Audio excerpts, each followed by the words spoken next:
Professor, from the Made in American policy during the Obama administration, and then the U.S.-China trade war in the Trump administration, and now to the technology war under the Biden government, what will be Xi Jinping's policies to fight this long-lasting war with the United States? Yes, I think, the Chinese leadership have thought for a while that the U.S. intention is really to contain China and to isolate it as far as is possible. Now, in some areas, that's just not feasible. Global financial markets, it's a multi-trillion-dollar engagement. But we are seeing reorientation in other areas, trade, investment, as I talked about earlier.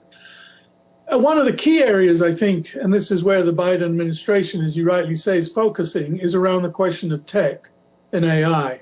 And China strategy, I think, is sort of twofold here. Mm-hmm. The first is what I would call geoeconomic risk mitigation. Yeah. And that includes its phrases of decoupling, dual circulation, made in China 2025. And the objective there itself, I think, is twofold. First mm-hmm. is to protect itself mm-hmm. from overexposure to the West and therefore mm-hmm. possibility of dramatic sanctions. Mm-hmm. But I think secondly, it's to invest in what it sees as the industries of the future mm-hmm. and try and gain a dominance in those industries. And I think one of the things that Beijing leadership has recognized is the country that controls global standards really has tremendous global power. And I think that's the play they're trying to make. Whether they're successful or not, that we can argue about, and that's a different issue. But I think that's what they're trying to do.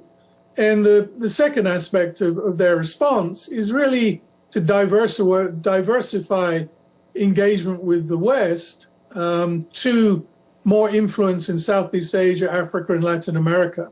Mm-hmm. And so diversifying sources and access differentially across the world. So I think they're aware of this. They see it as a key problem. I think they see it as an ongoing struggle. It also explains, I think, Xi Jinping's unwavering support for President Putin mm-hmm. with relationship to the invasion of Ukraine.